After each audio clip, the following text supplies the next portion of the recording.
सर्वांना जय भीम। आज पुन्हा एकदा बहुजन संघटक या लाईव्ह फेसबुकवर मला बोलण्याची संधी राहुल खांडेकर यांनी दिली आहे, त्याबद्दल त्याचं अभिनंदन। आज आपल्या देशामध्ये प्रत्येक दिवशी काहीतरी वेगळं वेगळं घडत आहे। कुठे ना कुठे आंदोलनं चालू आहेत, कुठे मोर्चे चालू आहेत, कुठे सभा चालू आहेत आणि या सगळ्यांमध्ये भारतीय माणूस म्हणून आपली भूमिका काय असली पाहिजे, काय असायला पाहिजे याचा विसर पडतो आणि हे विसरणं आपल्या देशातील लोकशाहीसाठी चांगली बाब नाही आहे। म्हणून पुन्हा एकदा राहुलच्या मदतीने मला एक चांगला विषय सुचला आणि तो मी आपल्या समोर आज माझ्या या व्याख्यानातून मांडण्याचा प्रयत्न करत आहे। या विषयाचं शीर्षक असं आहे की भारतीय लोकशाहीची गळेचेपी आणि मतदारांची जबाबदारी। आपले हे लक्षात येत नाही कधी आणि आपण ते गंभीरतेने घेत नाही। लोकशाही म्हणजे काय हे चित्र ज्या दिवशी मला कळेल, माझ्या बाजूने मला कळेल, त्या दिवशी मी त्या लोकशाहीची मूल्ये अबाधित ठेवण्यासाठी स्वतःहून काहीतरी प्रयत्न करेल आणि तो प्रयत्न निरंतर करेल। यासाठी आपल्या देशाचा मागचा थोडासा इतिहास आपण बघितला पाहिजे, जो अनेक पुस्तकांमध्ये लिहिलेला आहे। कधी चुकीच्या पद्धतीने लिहिलेला आहे, कधी फुगवून लिहिलेला आहे, कधी पूर्णपणे खोटा म्हणून तो सत्य करण्यात आलेला आहे, हे आपल्या लक्षात येते। पण इतिहास ही अशी गोष्ट आहे की जे घडलं ते जसंच्या तसं आपल्या समोर मांडणं, इथे असे आहे त्याला इतिहास असं म्हणायचं।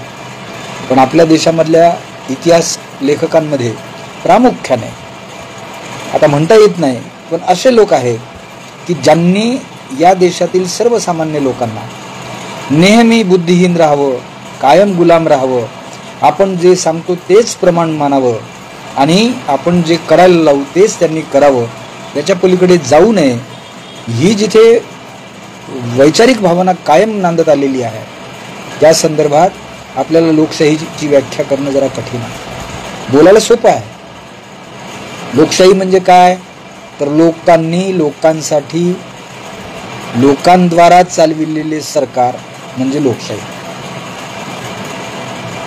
किंवा लोकांचे लोकांसाठी लोकांनी चालविलेले राज्य म्हणजे लोकशाही राज्य। या व्याख्या बोलायला सोप्या आहे, पण बाबासाहेब आंबेडकरांनी लोकशाहीची केलेली व्याख्या खूप जबरदस्त आहे।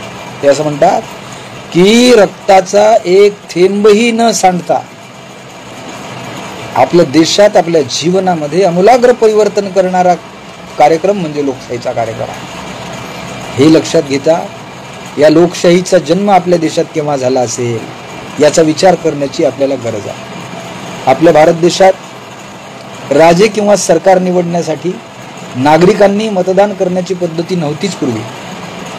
एखाद्या महत्त्वाच्या प्रश्नावर निर्णय घेण्यासाठी जात पंचायतीचा प्रमुख आपल्या लोकांची सभा भरवून बहुमताने निर्णय करण्याची प्रथा होती। परंतु इंग्रजांचे राज्य आले आणि भारताच्या राजकीय, सामाजिक आणि आर्थिक जीवनामध्ये बरेच बदल घडवून आले। या बदलातील महत्त्वाचा बदल म्हणजे भारताच्या लोकांनी मतदान पद्धतीने सरकारचे प्रतिनिधी निवडून देणे, हा अतिशय महत्त्वाचा बदल आला। म्हणजे लोकांच्या मर्जीचे, लोकांच्या हिताचे सरकार देण्यासाठी मतदान करणे। या प्रमुख बदलाची सुरुवात इंग्रज सरकारने 1920 साली आपल्या भारत देशासाठी केली। इम्पेरियल लेजिस्लेटिव्ह काउन्सिल आणि प्रॉव्हिन्शियल काउन्सिल या दोन सभागृहासाठी 104 प्रतिनिधी निवडून देण्यासाठी मतदान घेण्यात आले। या प्रतिनिधींमध्ये 66 प्रतिनिधी भारतीय आणि 38 प्रतिनिधी हे युरोपियन वर्गाचे प्रतिनिधित्व करणारे असतील आणि त्यातही 66 भारतीय प्रतिनिधींमध्ये 5 मुस्लिम प्रतिनिधी, 3 गोरे लोकांचे प्रतिनिधी आणि 1 शीख प्रतिनिधी असं आरक्षण जाहीर करण्यात आलं। भारतात ह्या पहिल्या निवडणुकीने भारतीय लोकांना आपल्या हक्क आणि अधिकाराची जाणीव करून दिली। ब्रिटिश सरकार भारतात युनायटेड प्रॉव्हिन्ससाठी 637 लोकप्रतिनिधींची निवडणूक घेतली। ती घेतली दिनांक 1 फेब्रुवारी 1921 ला। त्या दिवशी मतदान घेण्यात आले. निवडणुकीने भारतातील सर्व प्रांतांमध्ये सरकारी निवडीसाठी लोकप्रतिनिधी निवडण्याचा अधिकार भारतीय लोकांना आहे, ही जाणीव यावेळी भारतीय लोकांमध्ये रुजविण्यात आली. मतदानाने सरकार बनविता येते आणि मतदानाचा हक्क हा नागरिकांचा हक्क असतो, ही बाब भारतातला चातुर्वर्ण्य व्यवस्था, वंशश्रेष्ठत्व आणि अहंकारी वृत्ती नष्ट करण्याचा मार्ग म्हणून अत्यंत महत्त्वाची बाब असल्याने सर्वसामान्य माणसांच्या ही बाब निदर्शनास आली आणि त्यांनी इंग्रज सरकारला या बाबींमध्ये भरघोस सहकार्य करण्याचा चंग बांधला.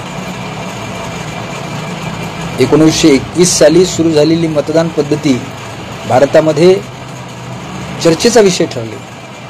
ठराविक लोकांनाच मतदानाचा अधिकार द्यावा, ठराविक जातीच्या लोकांना मतदानाचा अधिकार द्यावा, राजाला किंवा त्याच्या ठायी असलेल्या सैनिकाला, सेनापतीला मतदानाचा अधिकार द्यावा किंवा राजाने सांगितलेल्या प्रतिनिधीला मतदानाचा अधिकार द्यावा. या साऱ्या चर्चा होता होता भारतामध्ये भारतीय मतदान पद्धतीचा कसा उपयोग करावा याची चर्चा झाली. आणि मग काय झालं? एकीकडे भारतीय स्वातंत्र्य लढ्याची चळवळ आपल्या इतिहासामध्ये शिकवली जाते. यावेळी आपल्या हे लक्षात येत नाही की इंग्रज सरकारने 1919 साली इंडियन इंडिपेंडन्स ॲक्ट नावाचा कायदा करून आपल्या देशाला स्वातंत्र्य देण्याचा कायदा केला, ही बाब आपल्या लक्षात येत नाही. त्या कायद्याची अंमलबजावणी होऊच नये. आमचं जे हजारो वर्षाचं वर्णवर्चस्व आणि एकाच जातीने हे वर्णवर्चस्व श्रेष्ठत्व कायम ठेवावं आणि त्याचा अधिकार सरकार कोणतंही येवो, राजा कोणताही असो, कोणत्याही धर्माचा, कोणत्याही देशाचा, कोणत्याही पंथाचा असो, पण त्या राजाने आमच्या देशाची आम्ही सुरू केलेली चातुर्वर्ण्य व्यवस्था आणि वर्णवर्चस्व हे अबाधित ठेवलं पाहिजे. ही बाब ज्यावेळी सरकारांनी तोडायचा प्रयत्न केला त्यावेळी त्या सरकारांच्याच विरोधात या देशातील या उच्चवर्णीयांनी आपली आंदोलनं छेडलेली दिसतात. पण ती वेगवेगळ्या पद्धतीनं छेडल्या गेली. त्याचा परिणाम असा झाला की भारताचा स्वातंत्र्याचा कायदा 1919 ह्याला अंमलात आणायला आपल्याला 1947 वर्ष उगवलं. त्याच्यामध्ये बरंच पाणी वाहून गेलं आणि या स्वातंत्र्य लढ्याचा सगळ्यात महत्त्वाचा जो दुवा जर कोणी असेल तर तो एकमेव डॉक्टर बाबासाहेब आंबेडकर आहेत. 1919 सालापासून त्यांनी राजकारणामध्ये आपली मतं मांडायला सुरुवात केली, प्रत्यक्ष यायला सुरुवात केली. आणि जर इंग्रजांचं सरकार असेल आणि ते इंग्रज आम्हाला स्वातंत्र्य देत असतील तर या देशातील अस्पृश्यांना, या देशातील आदिवासींना सुद्धा या सरकारामध्ये सामील करून घेतलं पाहिजे म्हणून त्यांनी मागणी केली. आणि इंग्रज सरकारने त्यांची मागणी मंजूर करण्यासाठी हे अस्पृश्य लोक कोण आहेत, हे आदिवासी लोक कोण आहे, त्यांची जनगणना केली.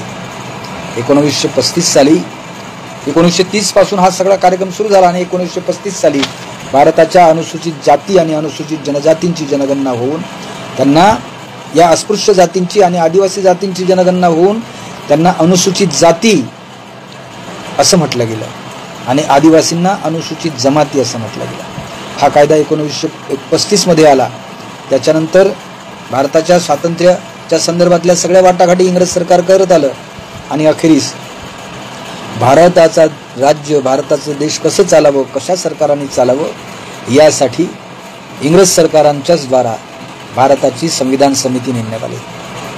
आणि या संविधान समितीमध्ये सगळ्यात प्रमुख काम जर कोणी केलं असेल तर ते डॉक्टर बाबासाहेब आंबेडकरांनी केलं.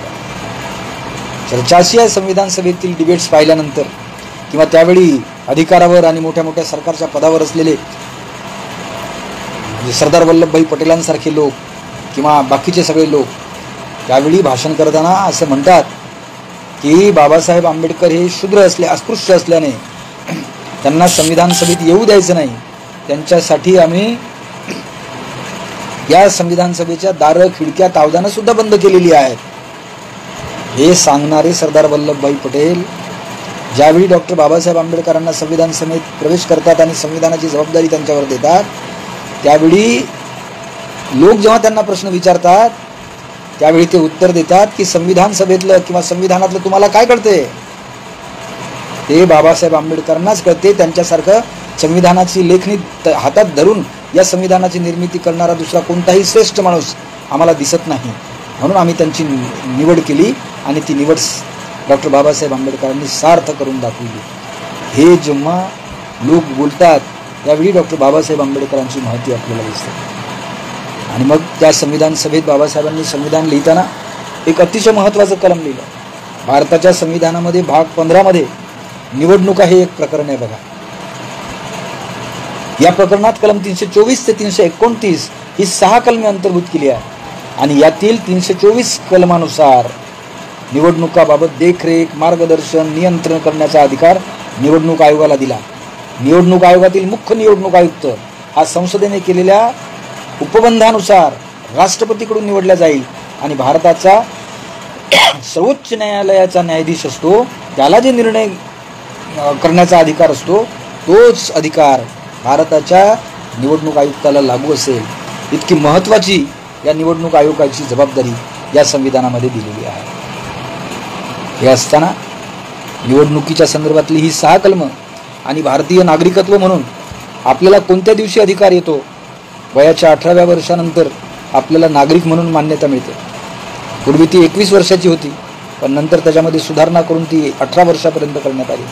आणि भारतामध्ये लोकांनी निवडून दिलेल्या लोकप्रतिनिधींद्वारा चालविलेले सरकार आणि तेही संविधानाद्वारा चालविलेले सरकार म्हणजे भारताची लोकशाही आणि ते भारताचं सरकार, ही बाब जगभरात अतिशय चांगल्या रीतीने प्रसिद्ध झाली. 26 जानेवारी 1950ला आपल्या देशाचे संविधान लागू झाले आणि आपल्या देशाचे सरकार बनविण्यासाठी निवडणूक प्रक्रिया सुरू करण्यात आली. 21 मार्च 1950ला सुकुमार सेन हे भारत देशाचे मुख्य निवडणूक आयुक्त म्हणून नेमले गेले. त्यांनी भारताच्या निवडणुकीसाठीची प्रक्रिया सुरू केली. स्वतंत्र भारताची पहिली निवडणूक कशी घ्यावी, इंग्रज लोक कसे घेत होते याचं पाहून कागदी मतपत्रिकांवर, मतदान केंद्रांवर ही निवडणूक घेण्यात यावी म्हणून 25 ऑक्टोबर 1951 आणि 21 फेब्रुवारी 1952 रोजी आपल्या देशातली स्वतंत्र भारतातली पहिली निवडणूक पार पडली.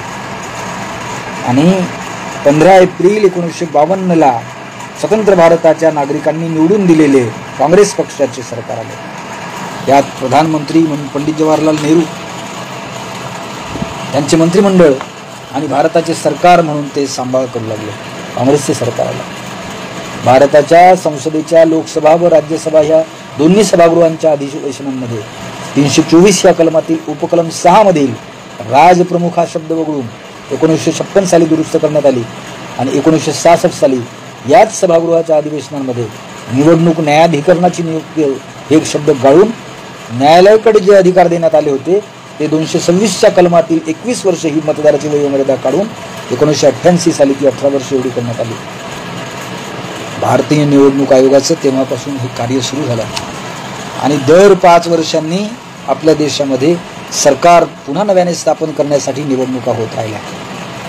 पण आपल्या देशाच्या लोकांची मानसिकता ही धर्मवादी राहिली, जातीवादी राहिली, वंशवादी राहिली.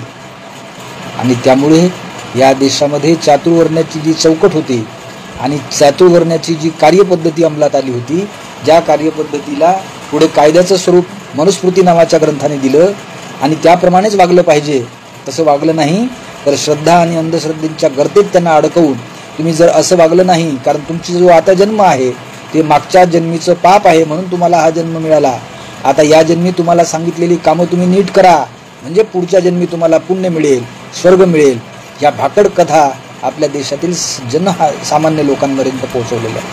आणि ह्या लोकांमध्ये अक्षरशः मुलाच्या जन्मापासून त्याचं नाव कसं ठेवायचं ही सारी यंत्रणा एका विशिष्ट वर्गाच्या हातात देण्यात आली आणि ती कायम परंपरेने चालत आली. मूल जन्माला आलं त्याचं नाव ठेवा, मुलाचं लग्न करायचं आहे त्यावेळी तिथी कोणती काढायची त्याचा मुहूर्त ठरवा, घर बांधायचं आहे त्या घराचं वास्तुपूजन करायचं आहे त्यावेळी कोणती स्थिती ठरवा, कोणतं मंत्र म्हणा, कोणाला बोलवा.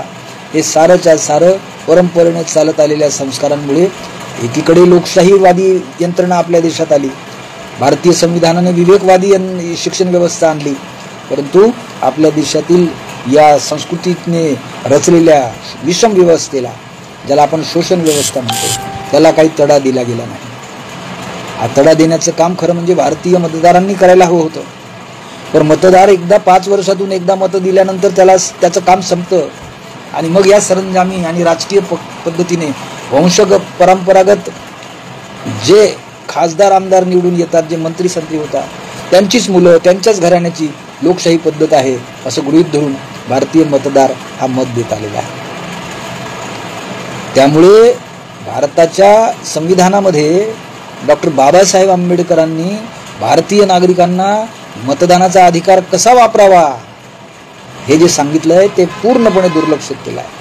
बाबासाहेब आंबेडकर आपल्या एका भाषणात असं म्हणतात की तुमच्या मताची किंमत मीठ मिरची एवढी समजू नका. तुमच्या मतामध्ये सरकार बदलण्याची ताकद आहे. तुमच्या मतामध्ये या देशाची विषमता नष्ट करण्याची ताकद आहे. तुमच्या मतामध्ये या देशामध्ये काय हवं काय नको हे देणारा लोकप्रतिनिधी निवडून दिला पाहिजे याची सत्सद विवेक बुद्धी जर तुम्ही जागृत ठेवली तर तुमच्या मताची किंमत तुम्हाला कळेल. पण हे बाबासाहेबाचं वाक्य, बाबासाहेबाची ही बाब कुणीही ऐकली नाही. बस मतदान आलं, मतदानाच्या घोषणा होतात, मतदार क्षेत्र निवडले जातात, मतदारांच्या याद्या तयार केल्या जातात आणि ज्यावेळी निवडणुका लागतात, आचारसंहिता निवडणुकीची लागते, त्यावेळी जे उमेदवार उभे असतात ते कोणत्या ज्या पक्षाचे असतील, एकीकडे लोकशाही यंत्रणेमध्ये सत्ताधारी पक्ष आणि त्याला शह देणारा, त्याला व्यवस्थित ताळ्यावर आणणारा विरोधी पक्ष अशी भूमिका असली पाहिजे असं जे बाबासाहेबांचं विधान होतं त्याला खूप बसलेलं आहे. आणि आता तर असं आहे की विरोधी पक्ष नावाची चीजच राहिली नाही. या देशाच्या सरकारमध्ये असलेल्या पक्षाचा मुख्य अध्यक्ष जेव्हा म्हणतो की आता आम्हाला बाकी कोणतेच पक्ष नसले पाहिजे, सगळे पक्ष नष्ट करायचे आणि एकच पक्ष ठेवायचा, हे जेव्हा अधिकृतपणे सरकारात बसलेले लोक म्हणतात आणि ज्या लोकांनी या सरकारला निवडून दिलेलं आहे ते लोक ते निमूटपणे ऐकतात, तेव्हा आपल्या देशामध्ये लोकशाही शिल्लक आहे की नाही ही चर्चा करायला पाहिजे. चला आपण मतदानाच्या गोष्टी करूया. 1952 साली निवडणुका सुरू झाल्या, मतदान यंत्र सुरू झाले, कागदी मतपेट्या सुरू झाल्या, परंतु सरंजामदारांनी या मतपत्रिका पळवणे, बूथ कॅप्चरिंग करणे हे सतत ठेवलं. खेड्यापाड्यात असलेल्या मतदारांना धमकावणे, त्यांना पैसे देऊन विकत घेणे, त्यांना धाकदपटशा दाखवणे, त्यांना जवळ करणे त्यावेळी आणि पाहिजे त्या माणसाला मतदान करणे, यामध्ये त्या मतदाराची सत्सद विवेक बुद्धी, विवेकवाद हा कायम त्याच्या डोक्यात येऊच नये या भ्रमात त्याला सतत ठेवलं जायचं आणि त्याच भ्रमात त्याचं आपल्याला काय ते आपल्या म्हणतात त्यांना मत द्या अशा गोष्ट करून ते गंमत म्हणून या मतदानाचा वापर करतात. पण त्याचा किती भयानक आपल्याला त्रास होणार आहे, आपलं शोषण कसं अजून वाढणार आहे, आपल्या मुलाबाळांचं शिक्षण कसं महाग होणार किंवा कसं त्यांना मिळणार नाही, आपल्या आरोग्याचा प्रश्न जो या देशाच्या सरकारने सोडवायचा असतो तो किती कोणत्या परिस्थितीत आलेला आहे. ज्याला मिळेल त्याला काम असं म्हणणाऱ्या गांधी विनोबांचा हा देश कंत्राटी पद्धतीने जेव्हा नोकऱ्या करतो आणि गुलामासारखं वागायला लागतो, त्या दिवशी या देशातील सरकारांनी किंवा निवडून दिलेल्या लोकप्रतिनिधींनी आपल्या देशाचं संविधान किंवा त्या संविधानाने सांगितलेली लोकशाही जिवंत ठेवली आहे का हा प्रश्न आपल्याला पडतो. म्हणून हा विषय घेतलेला.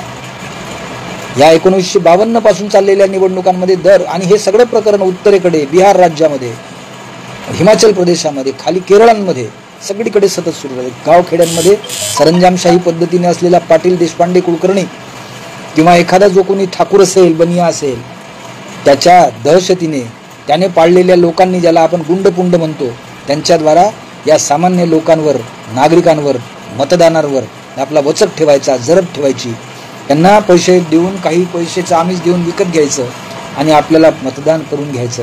आणि जर तसं होत नसेल तर ते मतदानाचं केंद्रच पळवायचं, त्या मतपेट्याच लांबवायच्या आणि तिथे आपल्याला पाहिजे तशी मतं टाकायची. हा सगळा प्रकार सर्रास चालू राहिला. निवडणूक आयोगाला दिलेले अधिकार संसदेच्या संविधानाच्या कायद्याप्रमाणे ते खरोखर फॉलो केले गेले नाही. आतापर्यंत 25 मुख्य निवडणूक आयुक्त झाले आहेत. आता हा 25वा निवडणूक आयुक्ताचा आयोग आहे. याच्यामध्ये फक्त असा एक निवडणूक आयुक्त दिसतो ज्याने या निवडणुकीची यंत्रणा खऱ्या अर्थाने भारतीय संविधानाला अनुलक्षून राबविली. त्या निवडणूक आयुक्ताचं नाव आहे TN शेषन. हा निवडणूक आयुक्तांमध्ये 10व्या क्रमांकाचा निवडणूक आयुक्त होता, ज्याने मतप्रक्रिया पूर्णपणे पारदर्शी ठेवण्याचं काम केलं. एवढंच नव्हे तर त्या मतदान यंत्रणेमध्ये असलेले सरकारी कर्मचारी, अधिकारी, प्रचारक या सगळ्यांवर नियंत्रण राहील आणि सामान्य माणसाला आपल्या मतदानाचा अधिकार सदविवेक बुद्धीने वापरता येईल याची त्याने काळजी घेतली. त्याच्या काळामध्ये निवडणुकांमध्ये मतदारांमध्ये थोडा चांगला आनंद होता, परंतु त्याच्यानंतर सुद्धा आणि त्याच्या आधी सुद्धा मतदार हा नेहमी गोंधळात राहिला आहे. जातीच्या नावाखाली, धर्माच्या नावाखाली, आपल्या पक्षाच्या नावाखाली. त्याचा परिणाम असा झाला की शिक्षणामुळे लोक शिकले, खूप नोकऱ्यांमध्ये लागले, प्रशासकीय यंत्रणेत गेले, परंतु त्या प्रशासकीय यंत्रणेमध्ये शिकलेले लोक आले, त्या प्रशासकीय यंत्रणेचा दुसरा पार्ट जो आहे सरकार, ज्याला आपण शासन म्हणतो, जो लोकप्रतिनिधींचं असतं, हे लोकप्रतिनिधी आपण कसे निवडून दिले? मग एखाद्या लोकप्रतिनिधींचा माणूस, त्याचा प्रशासकीय अधिकारी किंवा त्याचा सचिव हा IAS दर्जाचा असतो, तो इतका शिकलेला असतो, पण हा लोकप्रतिनिधी हा धड शिकलेला नसतो, हा खोटं बोलणारा असतो, आपली जरब बसवणारा असतो, हा सरंजाम असतो, हा भांडवलदाराचा हस्तक असतो, हे आपल्या कधी लक्षात येत नाही. आणि निवडणुकींच्या वेळी वेगवेगळ्या जाहिरातबाजीने, वेगवेगळ्या फोल्डरन्सनी असं मतदारांना भ्रमित केलं जातं की आपल्या देशामध्ये मतदार हे सदविवेक बुद्धीने मतदान करतात का, हा विचार आपल्या मनात आला पाहिजे. आतापर्यंतचं उत्तर आहे की आतापर्यंत मतदारांनी सदविवेक बुद्धीने कधी मतदान केल्याचं दिसतच नाही. आणि हे सदविवेक बुद्धीने मतदान करावं, ते अधिक चांगलं पारदर्शी व्हावं म्हणून ह्या मतदानाच्या कागदी मतपत्रिकांमध्ये खूप घोळ होतो, उशीर लागतो, विलंब लागतो, खर्च होतो. म्हणून याच्यावर काहीतरी उपाय केला पाहिजे. म्हणून 1980 पासून जसं जसं मॉडर्न टेक्नॉलॉजी येत आली, औद्योगिक जग आलं, वैज्ञानिक जग आलं, तसं हा प्रकार सुरू झाला.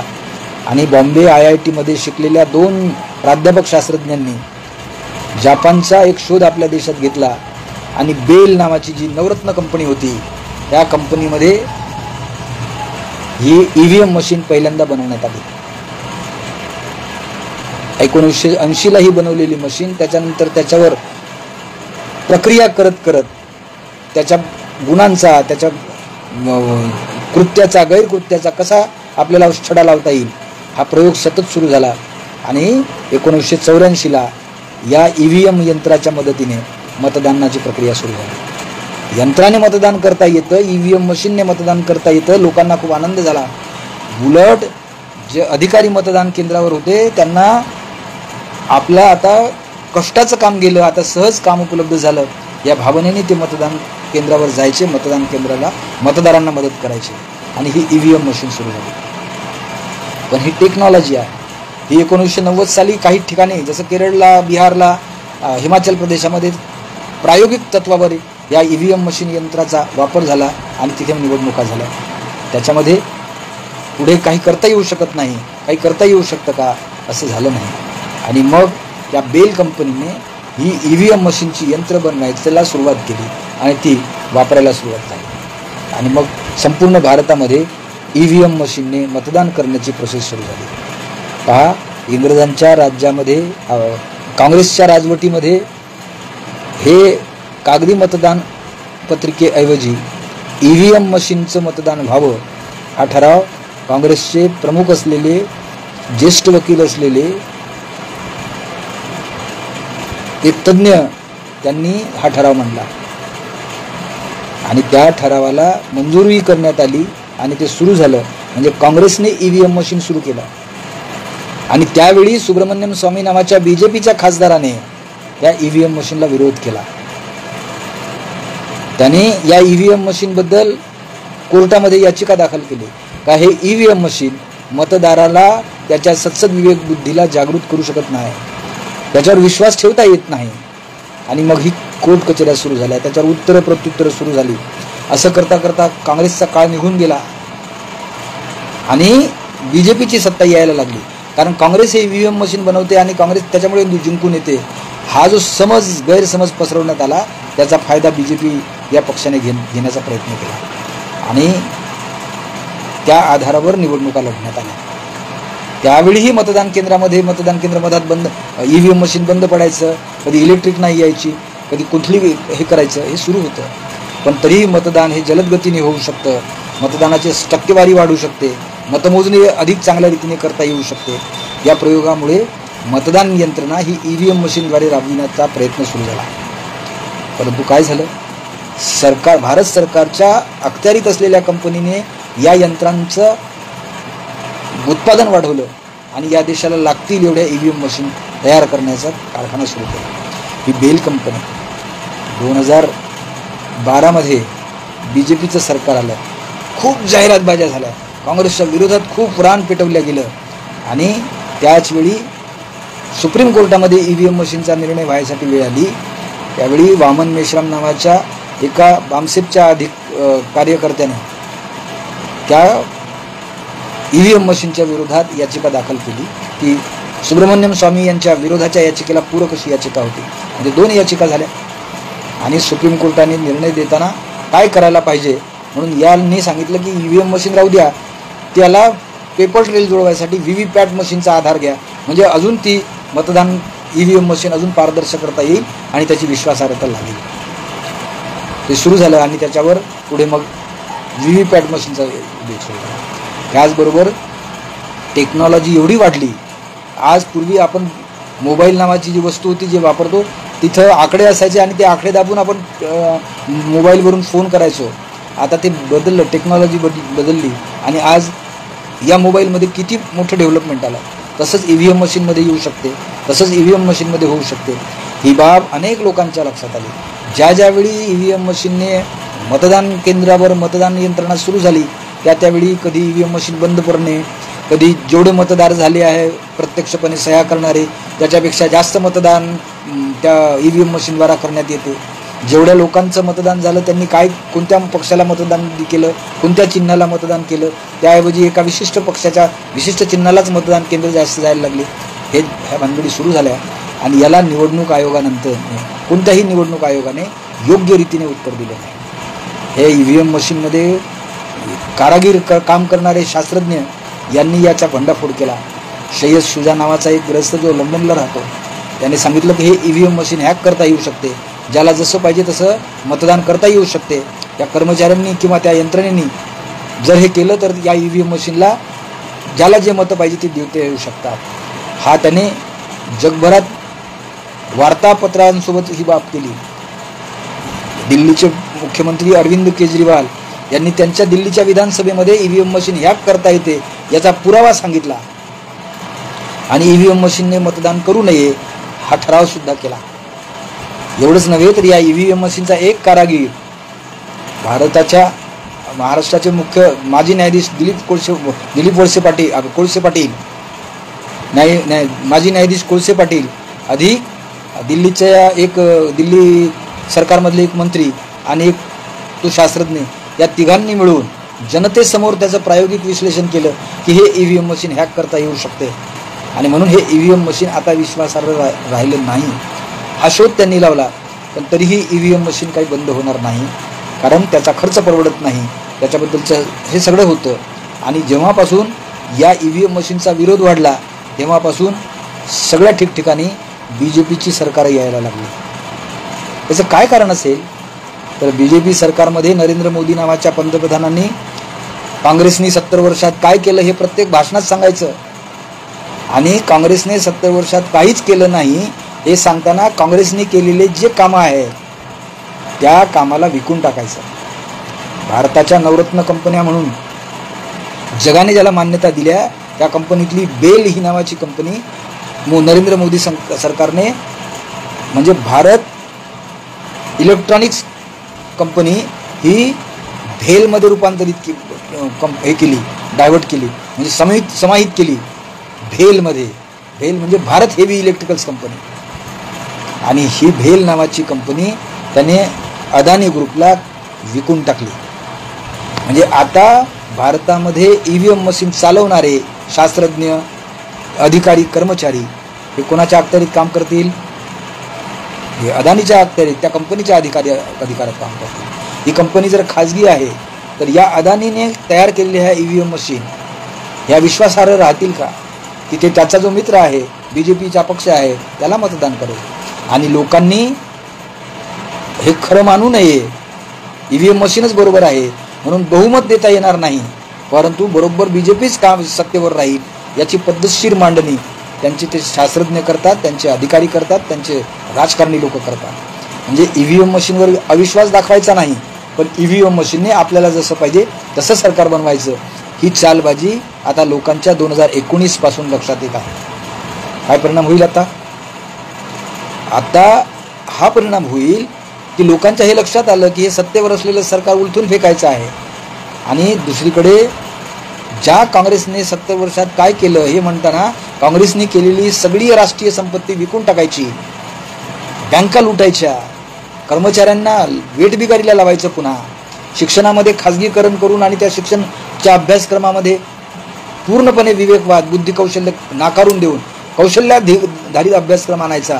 आणि मग जे परंपरेने चातुर्वर्ण्य व्यवस्थेत जे व्यवसाय होते ते पुन्हा आणायचे आणि ती पुन्हा व्यवस्था आणायची.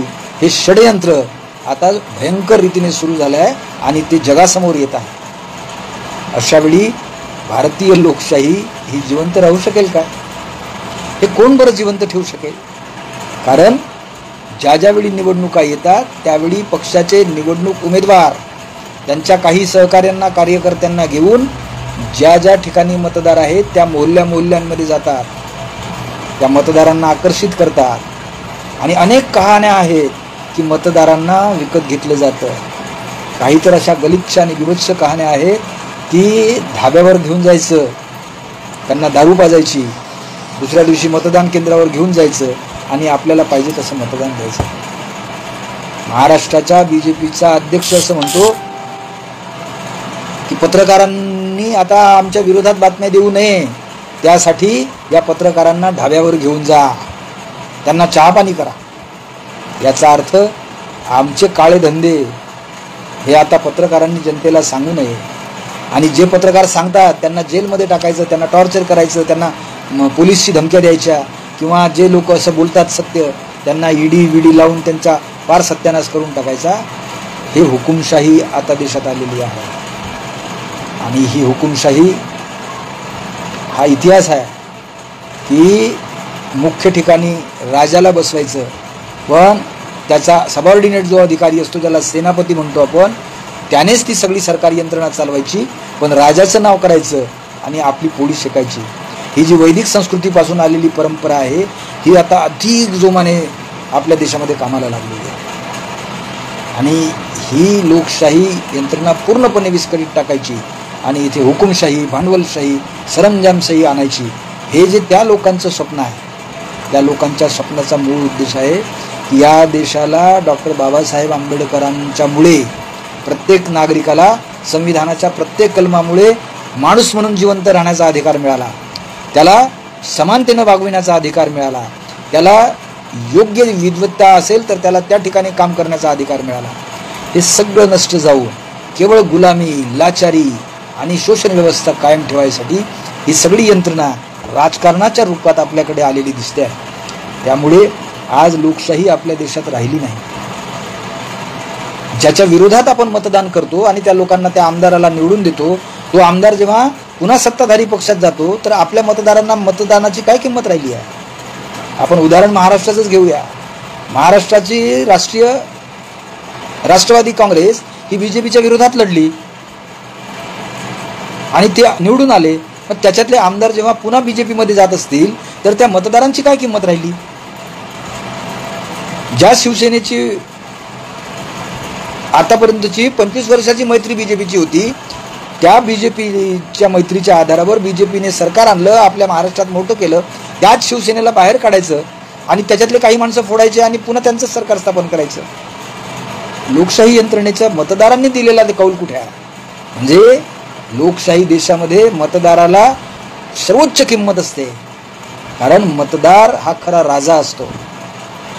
पण हा मतदार नॉमिनल, नाममात्र, ज्याला आपण अवलिया म्हणतो, म्हणजे सोंगाड्या म्हणतो, तसं मतदाराला काढलंय. निवडणुकीच्या वेळेपुरतं त्याला बाहुलं बनवायचं, त्याला लाळघोटेपणा करायचा, आश्वासनं द्यायची आणि एकदा मतदान झालं तर 5 वर्षापर्यंत त्याला लुबाडत राहायचं, लुटत राहायचं. त्याच्या खाण्यापिण्याचे हाल करायचे, त्याच्या व्यवस्थेचे हाल करायचे, त्याच्या शिक्षणाचे हाल करायचे, त्याच्या आरोग्याचे हाल करायचे. ही जी शोषणाची यंत्रणा आहे ही चातुर्वर्ण व्यवस्थेतूनच आलेली यंत्रणा आहे, हे ध्यानात घेतलं पाहिजे. हे जोपर्यंत आपल्या ध्यानात येणार नाही तोपर्यंत आपल्या देशाची लोकशाही जिवंत राहणार नाही. म्हणून माझा विषय आपण निवडला होता की मतदाराचं काय कर्तव्य आहे. आपल्या देशामध्ये जर लोकशाही टिकवायची असेल तर मतदार हेच फक्त एक आयुध आहे जे खऱ्या अर्थाने टिकू शकेल. EVM मशीनचा एवढा विरोध होत असताना आणि EVM मशीन आम्ही मतदान करणार नाही अशी सगळीकडे हाकाटी पिटत असताना जे प्रमुख पक्ष आहेत, मग ते काँग्रेस असो, NCP असो, शिवसेना असो, तिकडं समाजवादी पार्टी असो, मुलायम सिंग यादवची पार्टी असो, BSP मायावतीची पार्टी असो, या राष्ट्रीय पक्ष आहेत 6, या 6 राष्ट्रीय पक्षांमधला एकही पक्ष बोलत नाही की EVM मशीनने मतदान नको म्हणून. याचा अर्थ त्यांचं साठालोटा आहे. कारण त्यांना घराणेशाही, घरंदाजपणा त्यांच्या याच्यात आहे. बाप जर आमदार असेल तर मुलगा आमदार होणार, मुलगा आमदार होणार असेल तर त्याचा मुलगा मंत्री होणार. हे परंपरेनं अनुवंशिक लोकशाही असं विठ्ठल वाघ नावाच्या एका आमच्या मित्राने कवीने हे म्हटलेलं होतं, वर्धेतच म्हटलं होतं. तेव्हा या पद्धतीची लोकशाही म्हणजे लोकशाहीचा गळा घोटण्याचा प्रकार आहे. लोकशाहीच्या नावावर लोकशाहीची हत्या करणे ही या देशाची ब्राह्मणी संस्कृती आहे. ते ज्याची हत्या करायची, ज्याला संपवायचं त्याच्याशी मैत्री करतात आणि एकदा मैत्री पूर्ण झाली की त्याचं काम संपतं आणि त्याला समाप्त करतात. हा जो परंपरेने चालत आलेला कावा आहे हा आता भारतातल्या मतदारांनी ओळखला पाहिजे.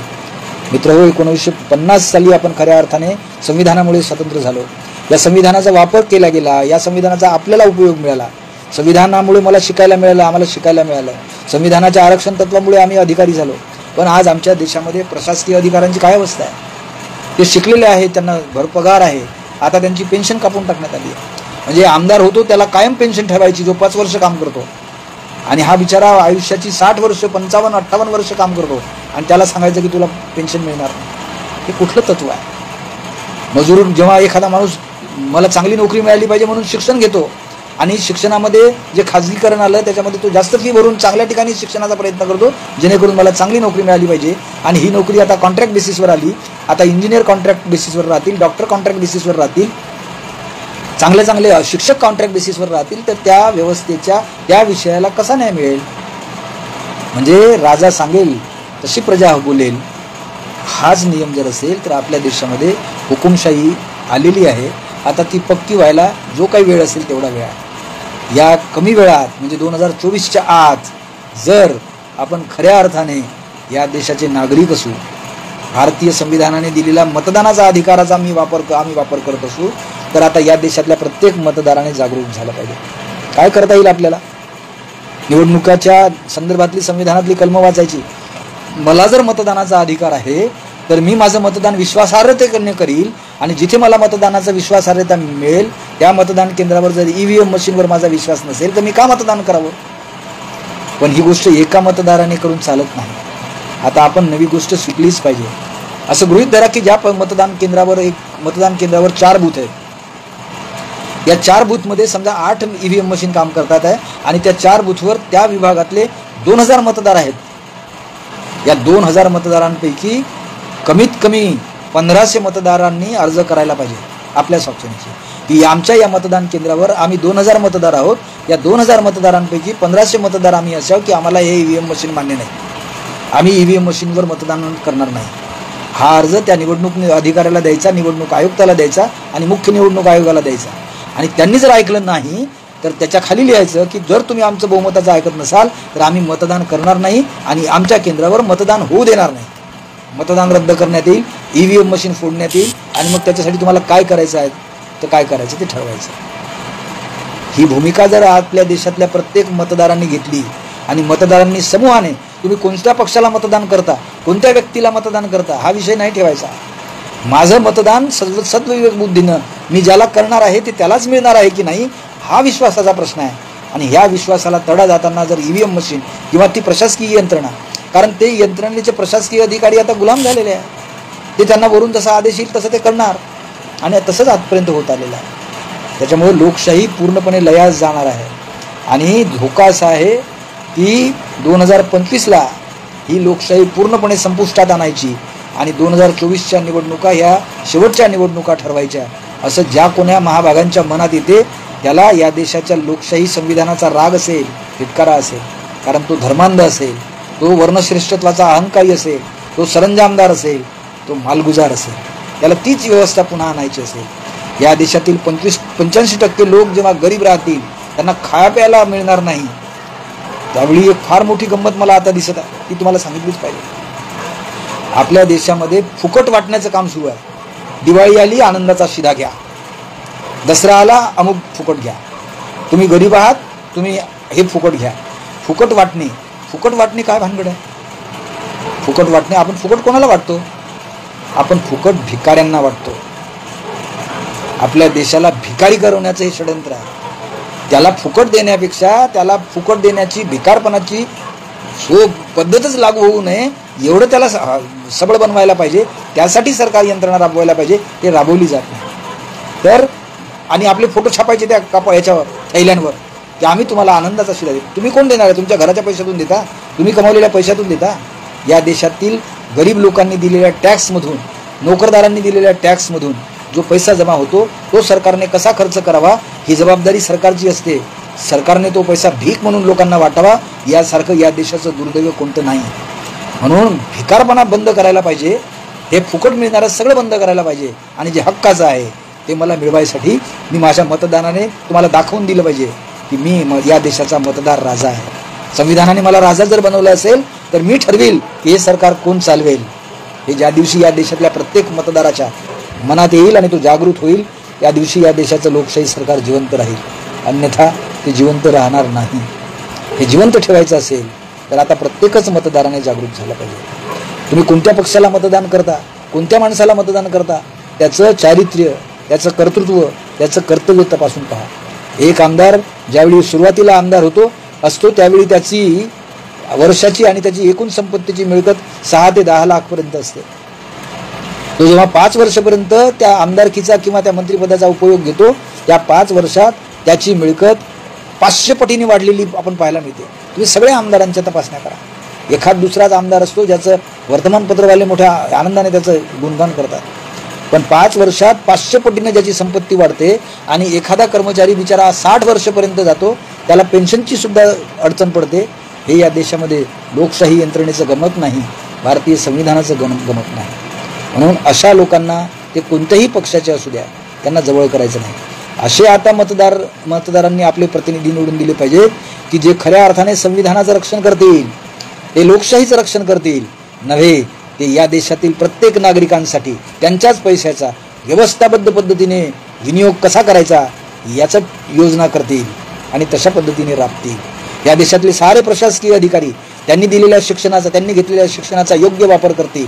प्रशासनात असलेला अधिकारी जर उद्या आलेला आमदार किंवा खासदार तो त्यांना काही बोलत असेल आणि ते संविधानाच्या चौकटीत बसत नसेल, ते विरोधात असेल, तर त्या प्रशासकीय अधिकाऱ्याची हिंमत झाली पाहिजे की तुम्ही हे चुकत आहात, हे मी नाही करू शकत, तुम्ही ते मंत्रिमंडळात किंवा तुमच्या हाऊसमध्ये त्याचं बिल बनवून माझ्याकडे आणा, अशी सांगण्याची हिंमत आता प्रशासकीय अधिकाऱ्यांमध्ये केली पाहिजे. ते केव्हा करतील? ज्यावेळी त्यांच्या लक्षात येईल की या देशाचा मतदार जागृत झालेला आहे, या देशाचा मतदार सुज्ञ झालेला आहे आणि या देशाच्या मतदारांना लोकशाहीची नितांत गरज आहे. जगातलं उत्कृष्ट संविधान बाबासाहेब आंबेडकरांनी आपल्याला दिलं, त्या जगातल्या लोकांनी त्या संविधानाचा गुणगौरव केलेला आहे. आपण आपलं संविधान प्रत्यक्ष पायदळी तुटवत आहोत. यासारखी दुर्गती दुसरी कोणती नाही. म्हणून मित्रहो, लोकशाही वाचवायची असेल तर या देशाचं शिक्षण वाचेल, या देशाचं आरोग्य वाचेल, या देशाचं काम वाचेल, या देशाची प्रगती होईल. जर लोकशाहीच नसेल तर मग झुंडशाही येईल, सरंजामशाही येईल आणि मग हुकुमशाही येईल, हिटलरशाही येईल आणि पुढे गुलामी येईल. कारण गुलामाला आपण गुलाम आहोत याची जाणीव करा म्हणून तो बंड करून उठेल. हे बाबासाहेबांचं विधान आता पुस्तकात बंद झालेलं आहे. आपण सगळे गुलाम आहोत हे आपल्यालाच समजत नाही. आपल्याला काय त्याचं, मला काय त्याचं असं म्हणून आपण वेळ काढून नेतो, पण ते आपल्या अंगावर किती बसेल हे आपल्याला समजत नाही. तेव्हा प्रत्येक मतदारांनी आपल्या देशातील लोकशाही जिवंत ठेवण्यासाठी, कारण आंदोलनं आपण इतकी केली, काय उपयोग झाला? किसानांनी एवढी वर्षभर आंदोलन केली, काय उपयोग झाला? आता मराठ्यांचं आणि कुणब्यांचं आरक्षणासाठी भांडण सुरू आहे. अहो, आरक्षणच सरकारमधून संपलेलं असल्यामुळे सरकारी नोकऱ्यातून आरक्षण संपलं आहे, सरकारमधून आरक्षण संपलं आहे, आता तुम्ही आरक्षण मागता कशाला?